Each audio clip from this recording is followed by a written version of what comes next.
Welcome to the podcast. Great to have you with us. I mean this with all sincerity. I absolutely love that we get to hang out for a few minutes. Maybe you're watching, maybe you're listening, wherever you are. Ultimately, I wish we could be sitting across a table together and having a conversation. But I am inspired and encouraged by anybody who is wanting to grow in the things of God. Anybody who's wanting to go deeper in their walk with God, grow in their leadership. I just love being around people who are actually hungry to grow. And so I really do count it as a privilege and an honor to be able to spend a few minutes with you. I think one of the things that we get caught up in, especially in America, especially probably in some Western countries, is that we somehow think that what we're going through is the hardest thing that any generation's ever gone through. I don't believe that at all. I even think it's short-sighted just to not understand that there are other nations, other people and nations that are going through way more difficult things than what we would walk through. I believe that generations before us have gone through very difficult things. But I do believe there's something unique and that there's a unique challenge in the generation that's alive in the earth today.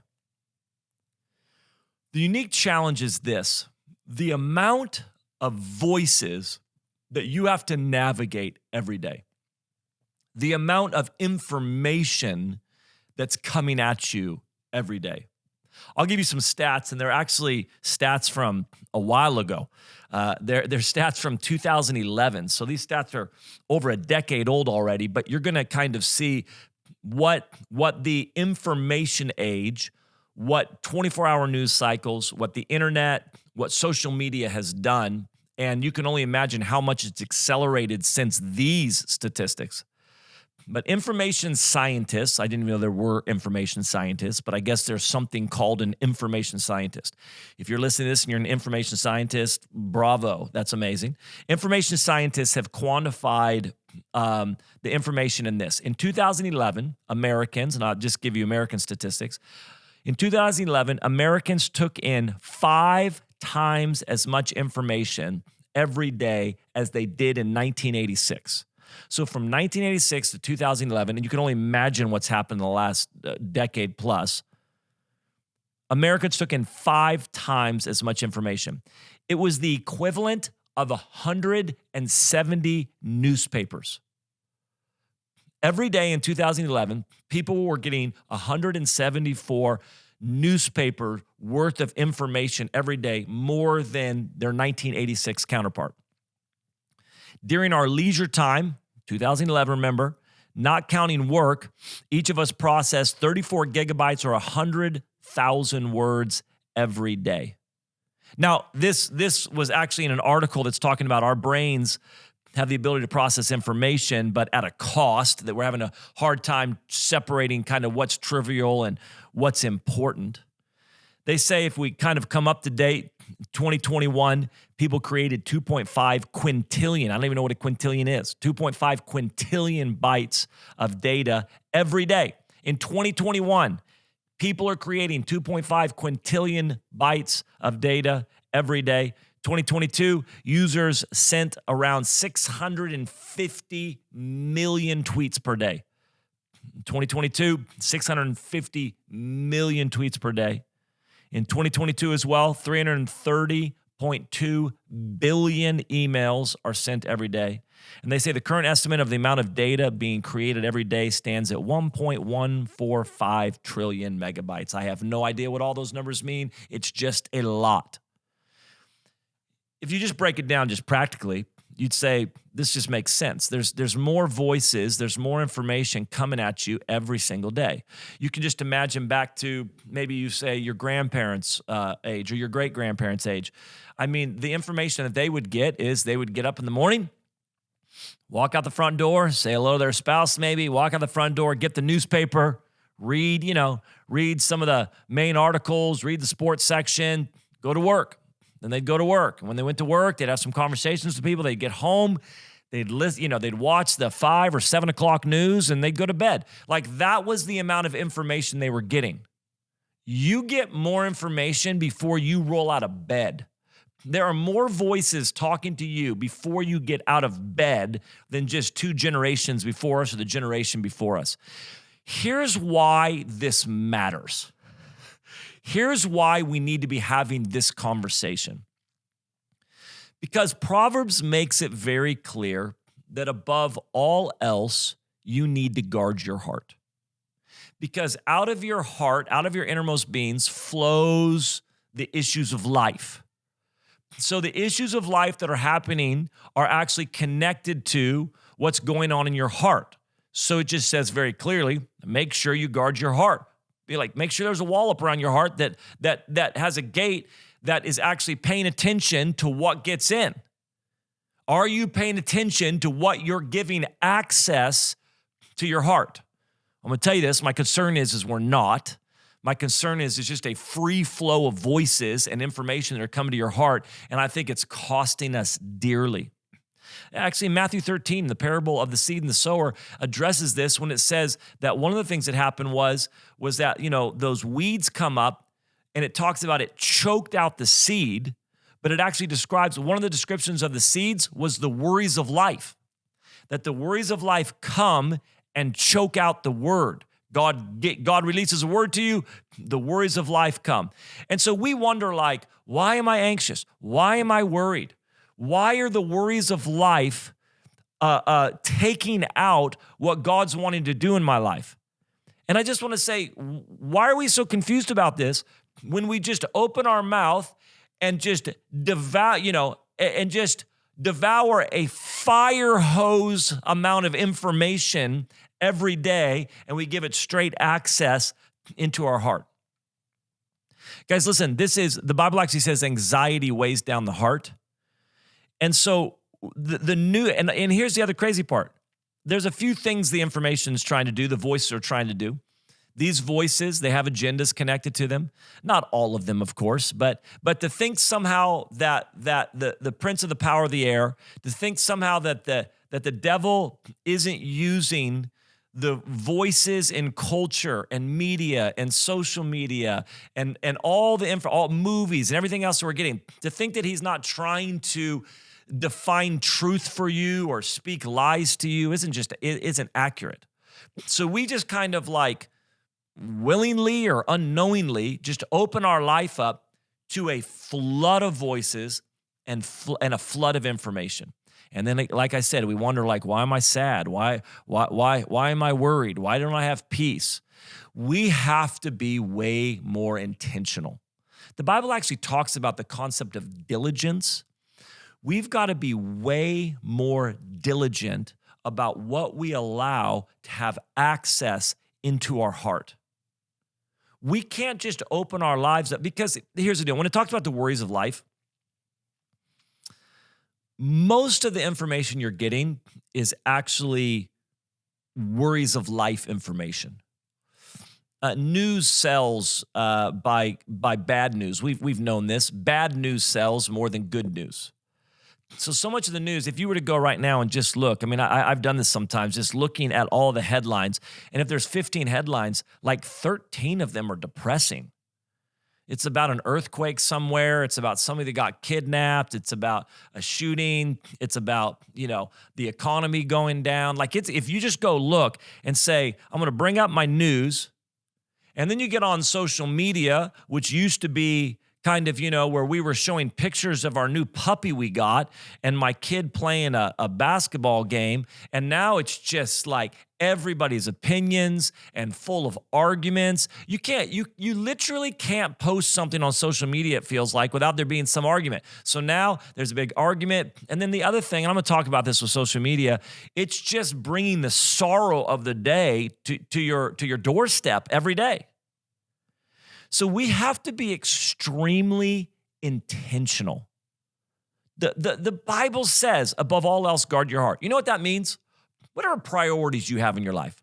Look through your life right now and say, here's some priorities I have. And list them out. Here's one priority, here's two priority, here's three, here's four. And the Bible says, above all of that, guard your heart. Pay attention to what you allow access. This is what the Bible says, that out of the abundance of that our mouth speaks from what's going on in our heart. It's just everything's connected to what's going on in your heart, and you are the gatekeeper of that. You're the gatekeeper of it. Here's kind of the danger zone as I walk with people is we somehow are unwilling to disconnect from the voices that are coming at us all the time. It's just, it's a little bit like it's important to have the discipline of fasting in your life, where you separate from one thing to better connect with something else. Giving up food is not just the concept of like, I just give up food and that's spiritual. It's that I'm letting go of one thing so I can better grab a hold of something else. And we somehow don't want to let go of the endless stream of information and the endless voices that are coming at us. And you can look at stats, you can look at studies right now and the brain's being rewired and the addictive nature of all of this type of stuff, all the more that we have to be diligent and vigilant around what we're allowing into our lives and into our heart. Now, maybe I sound like the old guy. I don't know. Maybe you're listening and going, this just doesn't sound realistic. This doesn't sound old. You just sound like the old guy now that's just talking about the next generation. But I'm on social media. I watch movies. I read newspapers. But I don't read newspapers. That does make me sound old. I read news online, all right? For all you Gen Zers and millennials, I read news online. But there has to be something where we just say we're going to become intentional and diligent, which means there are times that we full on have to just unplug. We have to not just have seasons of unplugging, we need to have rhythms of unplugging. And we need to pay attention. It's funny because I'll talk to people and they'll be like, man, I just went on a 30-day social media fast. I said, how do you feel? Oh, they're like, man, I haven't felt this good in a long time. I feel lighter. I feel full of peace.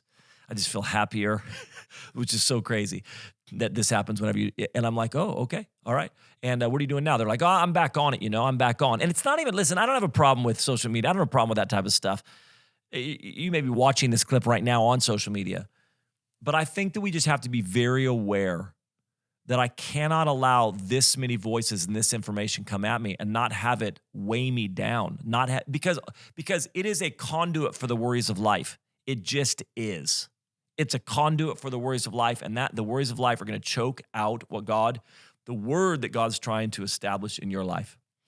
And maybe I can just address two things as we wrap up. One is this. We somehow feel like we're going to be missing out if we don't constantly stay plugged in to the culture around us. If we don't constantly stay plugged into the culture around us, we feel like somehow, like if I don't know every piece of news that's coming out, if I don't know every single thing that's being posted, listen, you're going to be fine. Trust me on this. If you unplug from the news for a season, the important news will still find you. Somebody will let you know what the important news is. If you unplug for social, you'll be fine. Trust me on this. But one of the things, and this is maybe where I'm going to step on some toes. You were not meant to carry the sorrow and weight of the world at the rate it's coming at you. So I believe very much that we need to walk in compassion. I believe very much that we need to walk in empathy. But if we just stop for a moment, it wasn't long ago that the compassion and empathy that you had to carry was very much confined to your neighborhood, to the group of people that you were doing life with. That maybe somebody lost their child, and you had to walk with them in compassion and empathy. A factory in the city was closing down. Now, you would hear about massive world events, maybe an earthquake somewhere, or some things would get to you, but not at the rate they're getting to you now. And so you were walking with people, and walking in compassion and empathy was a little bit more localized.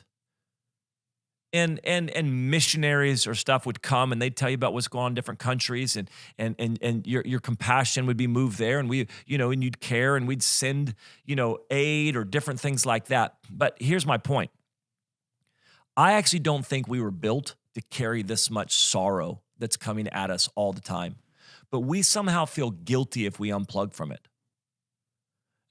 Guys, and I'm not downplaying this. Hear me on this. These are real people experiencing real hardship, real loss, real death around the world.